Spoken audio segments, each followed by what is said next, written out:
What if I told you you're probably already dabbling in herbology and didn't even realize it? That cup of peppermint tea, the jar of honey for a sore throat, even the supplements lining your bathroom shelf. There's a whole world of wisdom behind why those things actually work, and most of us have absolutely no idea. Welcome back to Exploring Ways to Wellness. I'm Sarah, and this week I'm joined by Katie, a herbal medicine student who's about to take us well beyond Harry Potter potions and into something genuinely fascinating and occasionally life-changing. I have to say, herbology is one of those topics I think people quietly dismiss before they've really looked into it. Katie completely turned that around for me.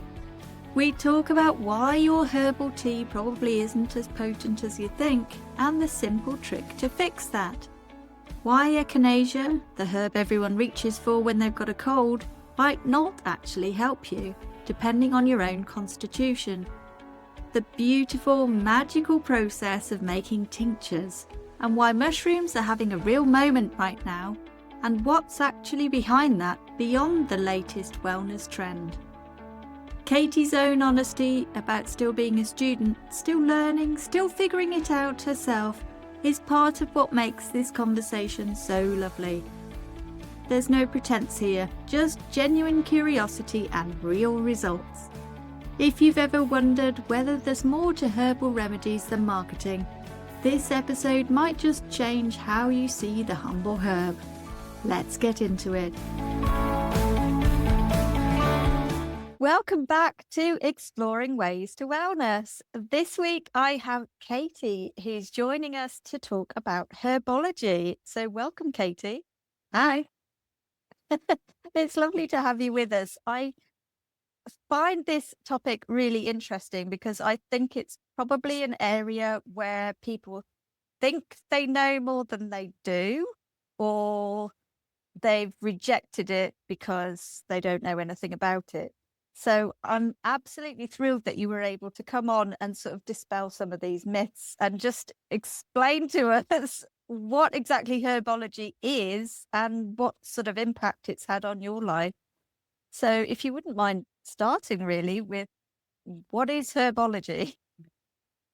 Well, some people might call it herbal medicine, but I quite like herbology. It makes me think of Harry Potter and lots of magical stuff. Yeah, I did notice that actually. I Googled herbology and one of the first results was Harry Potter. Yeah. So I was like, okay. Words are Definitely. interchangeable. It sort of eased itself into sort of popular entertainment and things, hasn't Yeah. it? But I wonder if that's also fed into the being some myths about what it involves. And Yeah.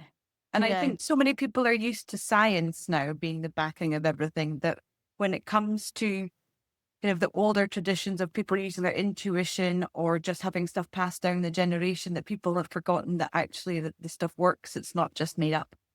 Yes, yeah. The more it's in fictional things, I guess it moves away from the fact that it has got a scientific backing, and many pharmaceuticals have a background with herbs and things.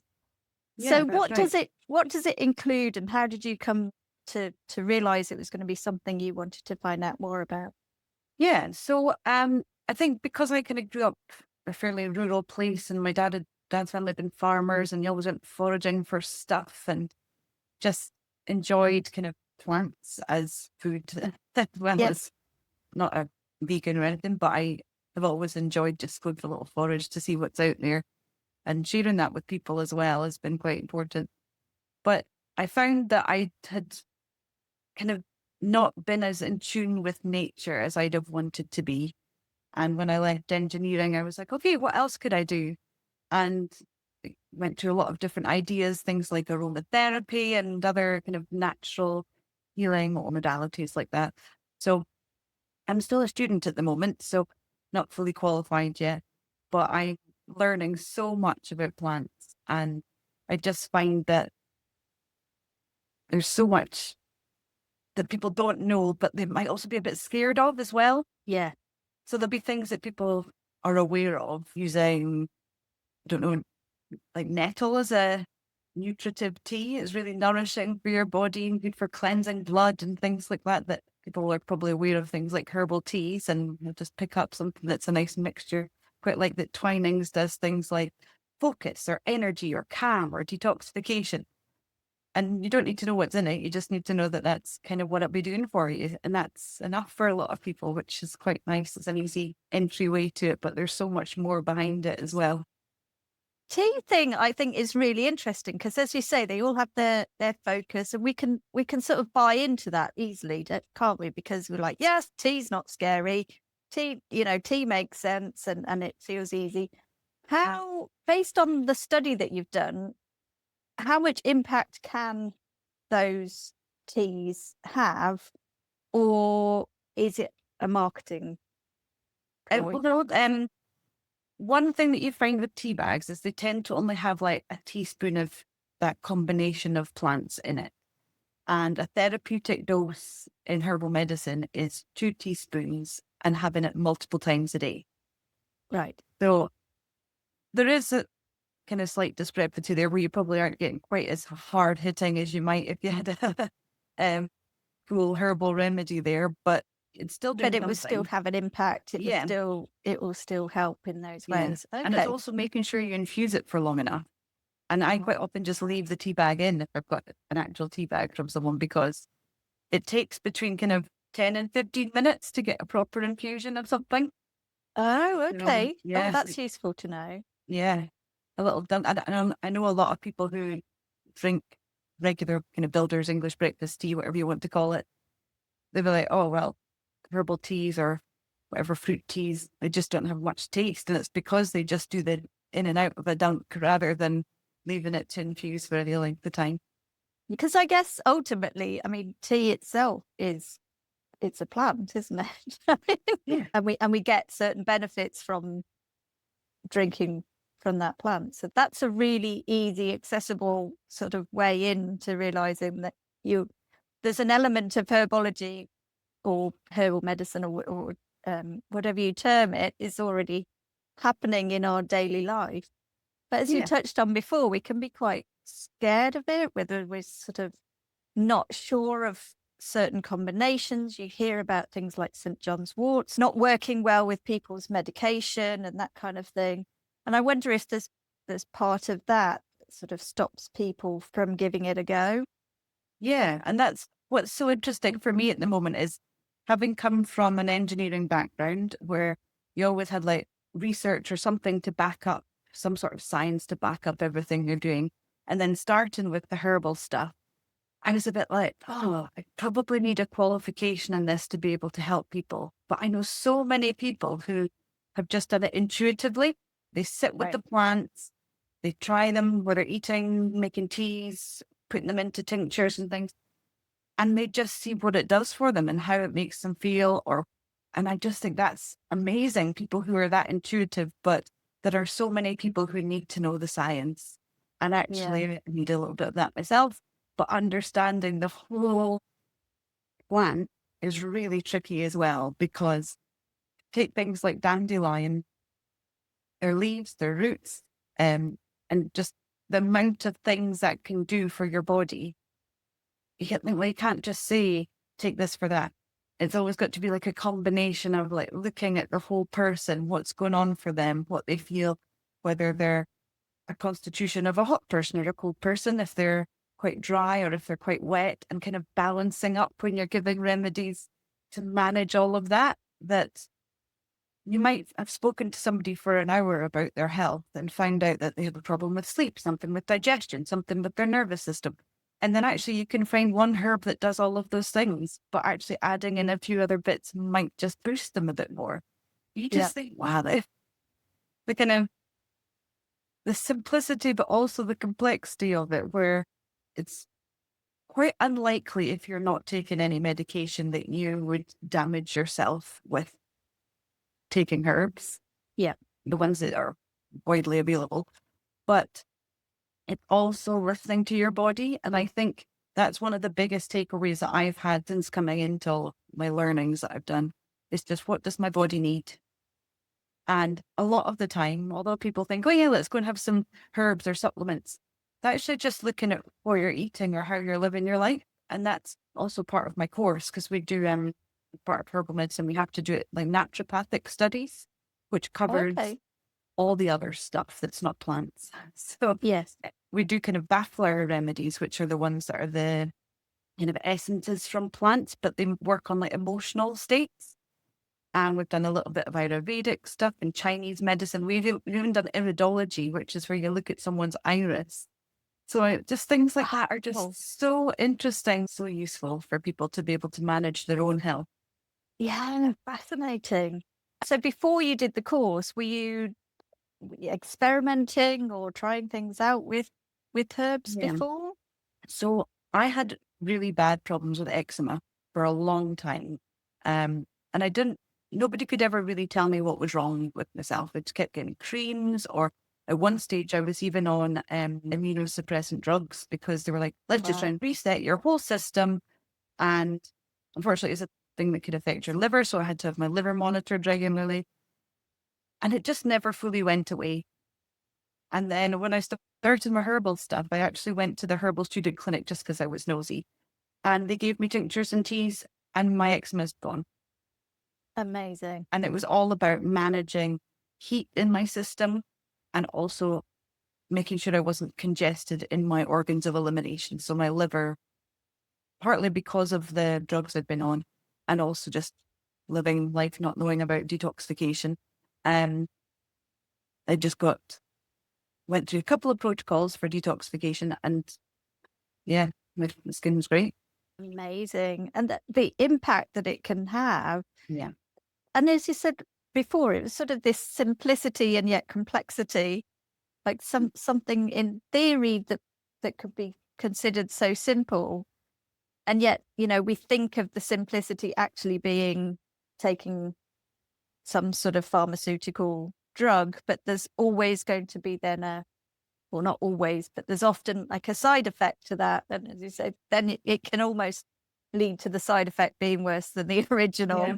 And that's what's so difficult when people have been on various medications, is that you don't then know whether the one that you've taken most recently is to fix something that's naturally occurred in you, or if it's something that has been affected by something that you've taken previously. And that's why when we do our kind of herbal medicine consultations, we always do like a whole person check. So we might ask you, got this one problem that you're bothered with, but actually, have you got anything with your respiratory system? What have you taken in the past? What medical history have you got? Have you had any operations? And just look at kind of general well-being as well as what they eat, and just see, well, what could be affecting you as a whole being. Yeah. Yeah. Yeah. And am I right in thinking that you wouldn't necessarily be advising people to stop medication, but it would Oh, be no, sort no. of complementary to Yeah. medication that they're on already? Or it would be if they regularly were finding they had some sort of issue, maybe there would be some herbs that could stop that issue coming on. I mean, Yeah. at the moment, obviously, hay fever is rife, or you mentioned eczema that can flare up, or Yeah. So a something. lot of the stuff we do is preventative. We've got these principles that are all about kind of looking at the whole person and preventing rather than curing things. And my favorite one is actually the naturopath as a teacher, because that's what I feel like anybody that knows this stuff should be sharing it. It's very much a kind of, if people come and see you and learn how to manage their own health, they shouldn't need to come back. So actually, Right. although there's people who are on medication for life, if they can find a way to manage something for themselves, happy for people to check in. But actually, once they know how to do that, then yeah, just check in if needed. Not, oh, I need to see you in a month's time because of. And Yeah. that's what I quite like about it, is that there should be things out there that you can do for yourself. And okay, wellness and all the other things that you've done as well are so useful for managing different parts of your health. But then the main thing that, well, Hippocrates is the person who started all of the kind of health and well-being stuff, where food should be your medicine. So that's a place to start. And then add on all the other bits. And actually, plants are a type of food a lot of the time. So why not just add in a Yeah. sprinkle of something that's going to be something different for you? I love that. because I guess again it sort of fits into these. So you've got your teas, you've got supplements, and then you can sort of incorporate certain things into your diet. Well, the main thing that we give to people, because it's the most fastest acting, is a tincture, which is where you get, when I've done them in the past, I've made them with a herbalist, where you get fresh plants, you put them in a mixture of alcohol and water, and then just leave them to macerate, just kind of what would be like an infusion almost, for maybe a month. And quite often people do that kind of with astrology as well. Like they take days of the week or times of the month when it's a good time to get the energy out of plants, and obviously seasonally as well. And they put it into this jar, and they look beautiful. Like some of them, the colors you get, like St. John's wort is a fantastic one, because although the flowers are yellow in that, the tincture comes out red. It's like bright red. It's quite fantastic. And also all the different constituents of the plants can do different things in different quantities of alcohol. And then when you've bottled all of those, you can then decide, once you've spoken to somebody, you can combine various ones together to make a formula for people, and they just take a spoon of it a few times a day, and that can be like almost like a medicine. Oh my gosh, this makes me think again back to sort of a whole Harry Potter potion type. Yeah, that's exactly how I feel. For the past year, I've been volunteering at a herbalist's, which calls Herbal Helpers, a couple of times a year. So she does like March, July, and October. So there's different activities to do during that time. But we've made so many tinctures, and then had to bottle them, like press them, which is the fun part, with all the, like, you see the remaining flowers and roots and all sorts it's actually a wine press. And then you get to bottle them, and the smell in the room, it's just like, oh, I feel healthier just being in there. It's just lovely. Oh my gosh, I absolutely love that. I feel like I want to go and start picking things from the garden now. Yeah, probably good. My own potions. That sounds amazing. Yeah. It also makes me think of those, the Chinese medicine shops with all the big jars on the wall. Yeah. What's the difference, or is there a difference, herbology or herbal medicine versus Chinese medicine, or does it come from the same place? Well, I suppose Chinese medicine is like 4,000 years old, and they just have slightly different plants, obviously, depending on what's growing locally. But their approach is kind of to do with the elements as well as your constitution. And they also look at the systems of the body and how those kind of interact and how things flow. So it's a very in-depth learning, and we've just skimmed the surface, and I find it so fascinating. The thing I really like in Chinese medicine is that they talk about your essence, like your soul, or who you are as a person. And when someone gets kind of depleted or deficient, and they talk about the yin and yang, where things need to be in balance. And one's like hot and one's cold, one's sharp and one's dull, and there's all of these like opposites that you need to balance.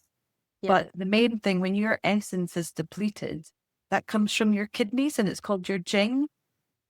And there's things that you can boost to bring your vitality up again. And there's things like that I really like, that's not necessarily, oh, your stomach needs some help. It's actually maybe your whole essence as a person. So I really like that. That's amazing. So although it's a different discipline, it's sort of coming from some of the same learnings, but it's more sort of energetic as opposed to physical. Is that right? Well, that's a lot of what we talk about is actually energetics, in terms of energetics of plants versus the energetics you see in a person, and then also the actions that are required in your body to help with those energies. So each plant will have different actions that they can produce. So like I was talked about dandelion leaf being a diuretic, which helps you to wean. So that is actually quite a cooling action, which can be useful for people who have a lot of heat in their body, and just things like that, you can balance people out really well with plants. Yeah. And another thing that's maybe stopped me in the past is when you look into some of these tinctures and things, they often have sort of different claims, and there doesn't seem to be sort of a standardization across them all. Is that because there's sort of a lack of regulation? Yeah, I think that's something to be quite aware of, because like I said about plants, they can have so many actions that they can do, and trying to pin it on one thing. So if it's in a formula with something, it'll be taken for everything in that compound or the formula will have actions that will help with this thing. Mm. Whereas if you were to say, here's a tincture of one plant and I'd be taking it for this. Yeah. But actually you'll find it does other things for you that you might not even be aware of. So Okay. although some of the scientific research has been done, like, so hawthorn is good for your heart, but also it does other things. Okay. There's things like that where you probably will find that if you went into a shop that sells supplements, that plants will be put in a specific area because they do something. Yes. Well, people all know about echinacea for your immune system, but echinacea does so many other things as well. And also how you take it and what it's going to do for you is going to depend on your constitution as well. One of the quite interesting things that I am aware of is with echinacea, it's quite a cold plant. So if you're taking it and you've got a cold, if you're a cold person, unlikely to help you. Ah, okay. Yeah, it's going to act differently on different people. Yeah, I mean, that obviously makes sense. Yeah, unless you know that about echinacea being a cold plant, then, and it's on a shelf that says, oh, good for your immune system or helping when you've got a cold. Yeah. Then, And then it could either do nothing or yeah, you'll just not notice. yeah, well, Or it won't nothing help with other what than you to your want. bank balance, I guess. Yeah, that's the other thing as well, is that when you see things advertised as good for that thing, good for that thing, good for that thing, you go, I'll just go for it. But how much money are you spending on things that might just make your bowel motions expensive? And there is so much, maybe because I'm interested in these things, they like targeting me on with advertising. But there do seem to be so many supplements being pushed out, or even on social media, if someone mentions they're feeling a bit under the weather, then you'll often get like lots of people who think they're experts suddenly suggesting, oh, well, that's because you need to take this, or you need to take that, or you need to take the other. And as you said, they don't really know your history. So you could end up filling your shelves with supplements that all seem to be amazing, or things that people have recommended that Yeah. don't end up having, again, other than your bank balance, they don't really have much impact. Do you know what I was thinking about earlier today? I've started doing something recently that is very simple, but you can do it with anything in your life, really. It is asking your body, does it need it? Yeah. So if you're advertised, let's say reishi mushrooms, if you stand still and then say to your body, is my name Katie? And it'll sway in a certain direction to let you know what your body responds to is yes. And then you can ask it something that would be an automatic no and see how it responds differently. So if say you said to your body, do I currently need reishi mushrooms? You don't need to know why, and your body will respond. And it's Okay. like, even when you're eating something, like, should I have some potatoes with my tea? And then it'll respond in what it needs in terms of nutritional benefits. Yeah, It's such that's a interesting, isn't simple it? thing to do. I wonder if it does link into this fact that it's sort of ancient knowledge, ancient wisdom, and it sort of ends up being passed on through the genes, that our bodies already know what they They always they know what need they need. and what Yeah. they don't. Are there some that are sort of universal, though? Everybody would benefit from X, Y, and Z. Probably not, mostly because you'll know a little bit about constitutions in terms of Ayurveda from previous shows.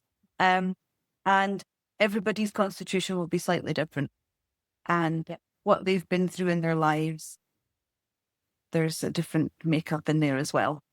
And it'll change your kind of balance of everything. So at one stage, you might really need something that is, I don't know, something demulcent, nice lubricating for your digestive system.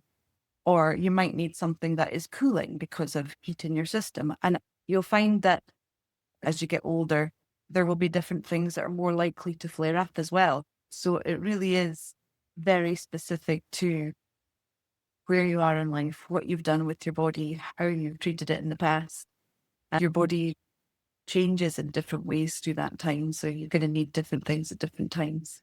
Yeah. You mentioned before mushrooms. Now, again, there's certain mushrooms that are sort of heavily pushed in terms of from your mental well-being to various things that could be going on in your life. And yet there is also that sort of psychedelic thing you can be thinking about.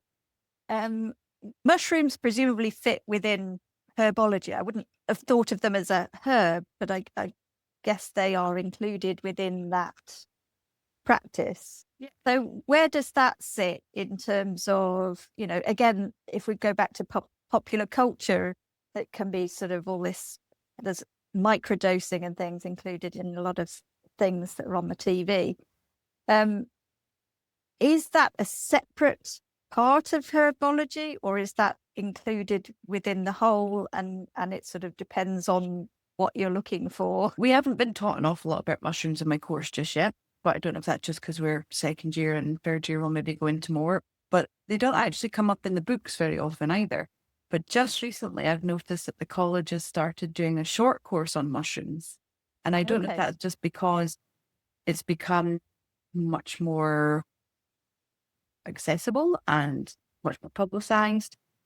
But one thing I've been quite aware of is, because I've always done a little bit of foraging, not huge amounts, and I know people who've lived just on foraged foods and for a year, and you just think, wow, how do you manage that with all the nutrition that you need?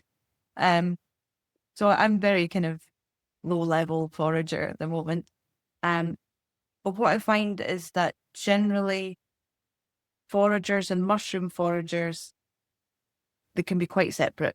And actually mushrooms, because of how you identify them, can be tricky. And it's definitely something that I'm aware of. So if I see fungus anywhere, I was like, oh, do I know what that is?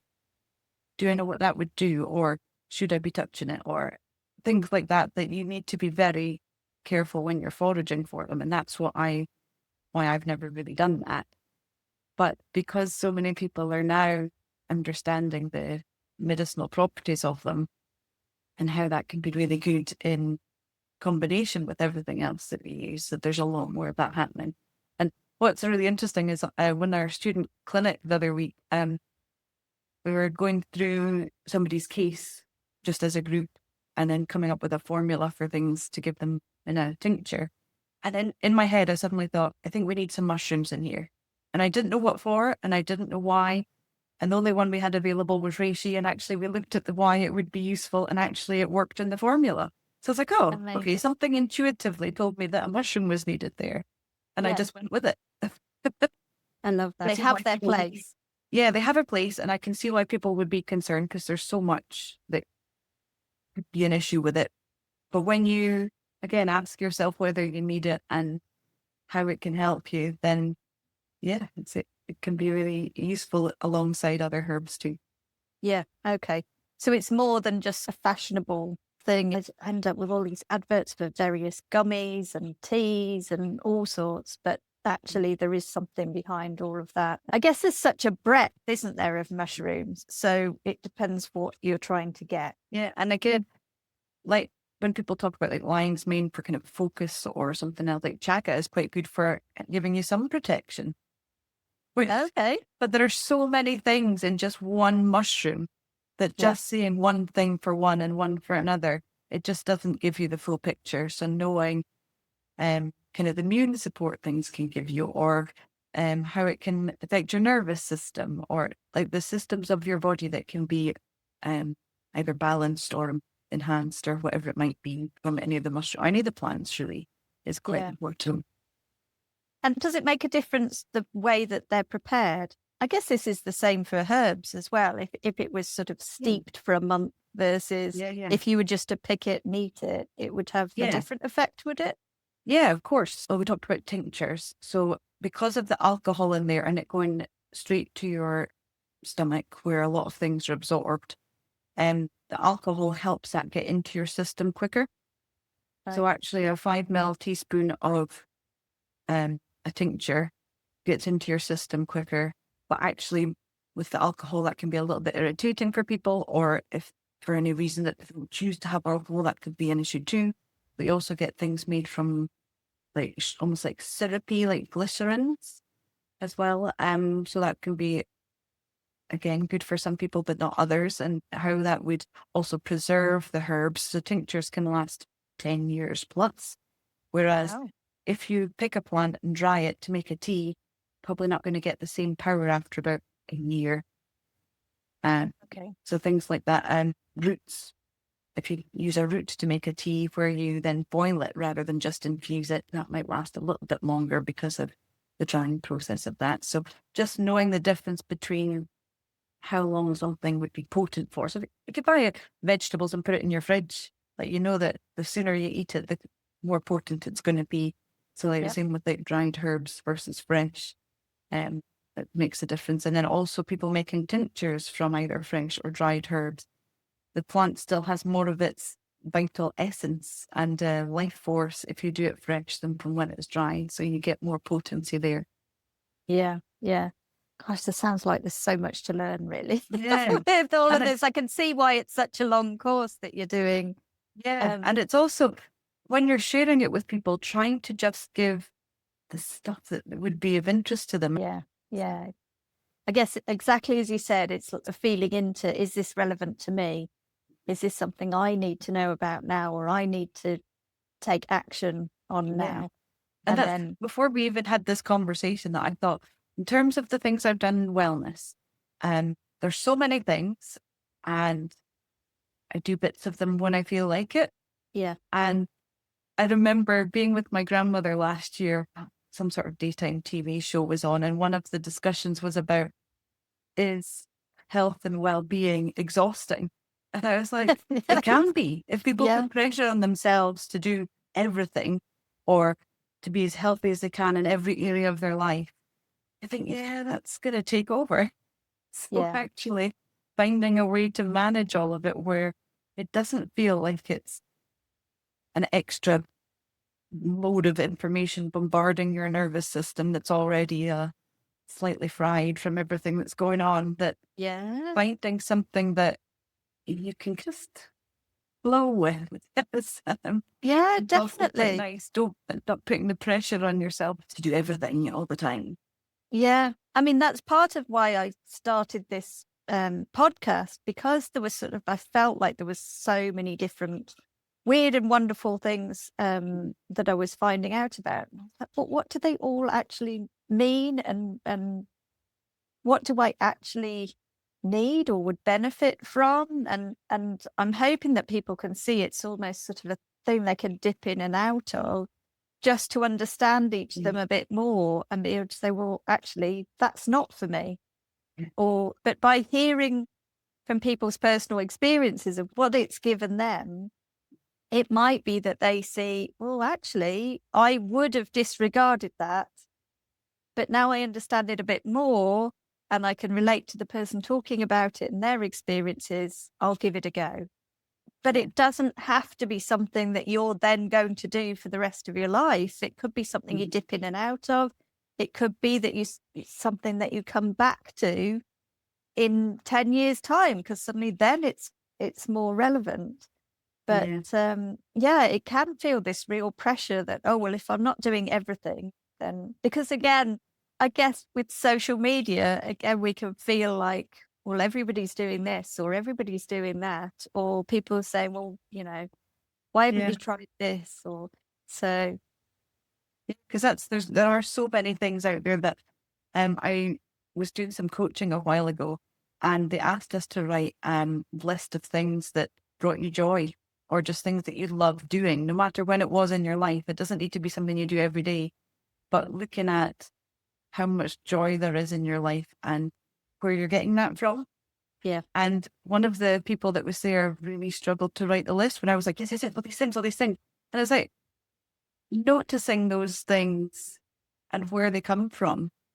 Yeah. And whether they're simple or things you feel you should do or could do, and how you're looking after yourself that way. Because one of the biggest things at the moment is how people's nervous systems are hijacked. And that there's lots of herbs that can help with that, but also understanding what that does to the rest of your body. So if your nervous system isn't working properly, your digestion isn't working properly. Therefore, you're not absorbing all the nutrients. Therefore, your whole body and your essence is going to be affected. So actually, yeah, keeping things simple if you can. Yeah. And just listening to what your body needs is definitely one of the key things that I would say to people that's try to go as inward as you can. Because when there was a time when I was really stressed and I said, right, I just don't know where to start, what's going on or what's affecting me. And my nervous system was a mess. And I actually started listening to a weekly astrology YouTube thing. And actually, it was quite nice to be like, right, if today I have a few minutes and would like to think about how things might be affected by the astrology today, I'll maybe do that. But also Yeah. knowing that there's been solar flares that affects people's nervous systems and you might not be able to sleep, or how a new moon versus a full moon might affect you personally. I found it very soothing to know that it wasn't just me or it's something going on with me, but actually it could be a collective thing as well. And being able Yeah. to share that. Yeah, I love that. I love that, being able to just go within and say, what's speaking to me today? Yeah. And actually something like astrology, as you say, you can say, well, there might be another reason. Stop putting pressure on myself to sort myself out. There may be something else is going on that I can't have any control over, but I can sort of acknowledge that that's what's happening for me, and this is how I would like to respond to that, or to understand that. Yeah. So yeah, I love that. And you mentioned there's all sorts of things that you've been doing over time. What would you say? What else would you say had a big impact on your wellness over the last few years? So I definitely think spending time outside is the biggest thing, mostly because I lived in a suburban area during COVID and eventually came back to Scotland for a trip to see family. And was like, I hadn't seen the horizon in over a year. I was like, Wow. mental, considering I used to volunteer for a sailing charity where you'd be out in the middle of nowhere, right at sea level, and then I'd be out hill walking somewhere. Just feel so exhilarated when you get to the top of a hill and there's wind and you can see stuff and there's hardly anybody around. And I definitely think for me, it's time and nature that is the biggest thing. Yeah. And it doesn't need to be doing anything in particular, but I know if I haven't been outside enough. Yeah, yeah. I guess that fits in as well to some extent with mindfulness, of just being aware of every activity you're doing rather than you just following the daily grind, if you like. Yeah, I love that.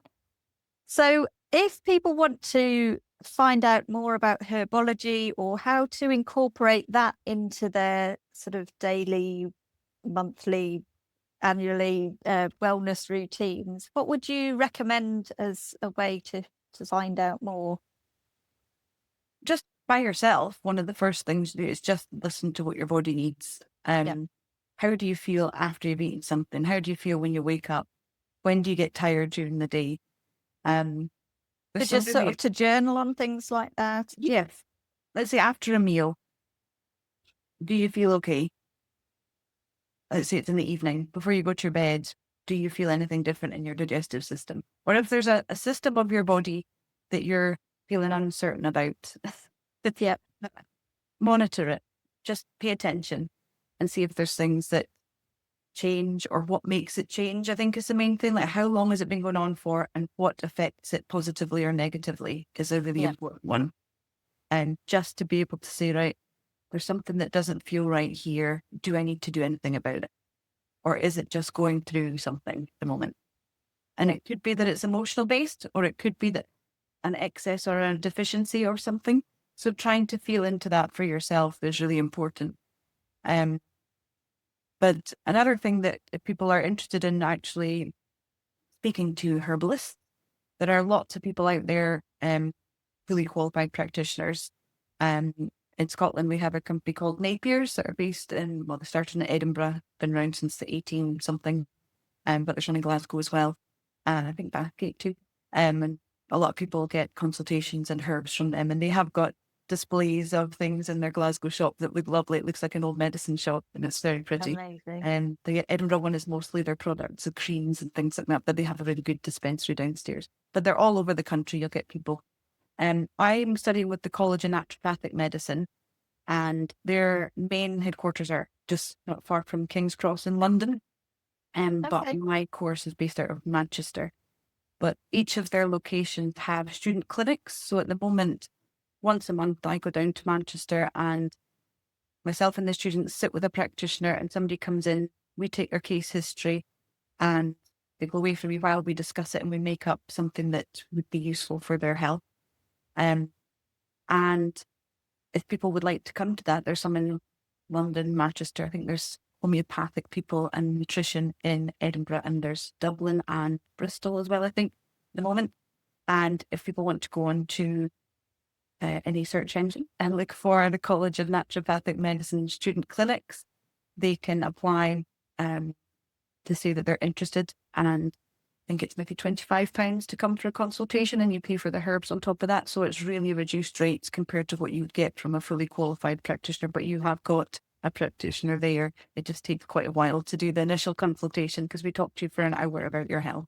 And then we take a little bit of time to review that and make up your treatment plan from there. So it's takes a while, but it can be really educational, and people see great differences in what's going on for their health with that. And I noticed it coming to the clinics last year. It made a big difference for my eczema and just general health, and I'm much more aware of what's happening now. So you can apply anytime to do that. Yeah, that sounds amazing. Because as you say, although it can feel like it's some time taken out in order to do it, I guess it's something that you can then take forward for the next however many years and can have such a massive impact on your well-being. Yes. And I think the difference as well, I haven't seen a GP for a very long time, but for the times that I have seen them, I just always seem to see a different person and they don't know much about my history. Whereas with this, we kind of save it on file that if you come and see us, we take a full case history. And then when you come back, we just revisit everything that we did previously.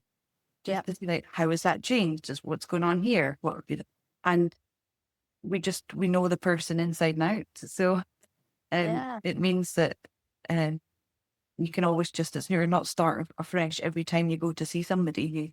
You can build on that relationship if you want to for any length of time until you feel that you've got a handle on it yourself, if you can manage that. Yeah. And as you say, it can be used preventative and it can be used complementary as well as it being used to treat something. So and I know really people who've been on lots of medications and they've wanted to reduce them. So they've worked alongside their GP and a herbalist to say, well, this can help to sort this out. So that medication was given for a symptom of that thing. So, and then we're trying to look at what the cause of all of it was from your constitution and your kind of innate self as well.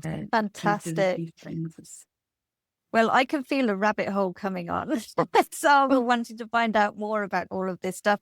And I'm sure this is not the last time we will have a chat. But if there's ever any time anybody wants to speak to me about herbal medicine, I'm always willing to have the chat. And if I don't know much about it, it's always something for me to go and learn up a bit more on as well, which is amazing. Well, I'll make sure if people want to have a look in the show notes, I'll make sure there's links to some of the things that you've been talking about, including the College of Naturopathic Medicine and the clinics, if people are interested in that as well. But thank you so much, Katie. This has been absolutely fascinating. And I definitely feel like I know more than I did. Oh, wow. As well as knowing how I don't know very much about the detail. But as you say, you just actually need to know about what's relevant to you. You don't need to know everything. And it's getting access to that information that is the important thing. So I'm thrilled that you have found it's made such a big difference in your life. And I hope that some of the listeners will find that it does the same for them. So thanks, Katie. You're very welcome.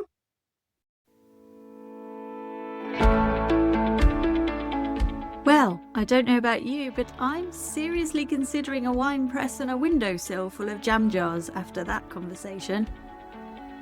What struck me most about Katie's approach is how it manages to be both wonderfully simple and properly complex at the same time. The advice to just listen to your body. How do you feel after this meal?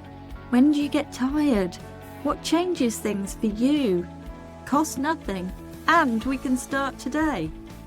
But underneath that simplicity is a genuinely deep system of knowledge about energetics, constitutions, and how every single part of the plant can do far more than the one thing it gets known for. Katie's eczema story was really powerful. Years of creams and immunosuppressants that never quite got to the root of it. And then a herbal student clinic, purely out of curiosity, changed everything. And I loved her line about the naturopath being a teacher. That if you do this work properly, people shouldn't need to keep coming back to you. There's something quietly radical about that in a world that often profits from us staying stuck. If you'd like to explore more of this yourself, Katie mentioned the College of Naturopathic Medicine student clinics, which run across the UK and offer reduced rate consultations with herbal students, supervised by qualified practitioners. It's a lovely accessible way in, and links are in the show notes. Until next time, take care of yourselves, and remember, nature's been running its own pharmacy for a very long time. We just forgot to trust it.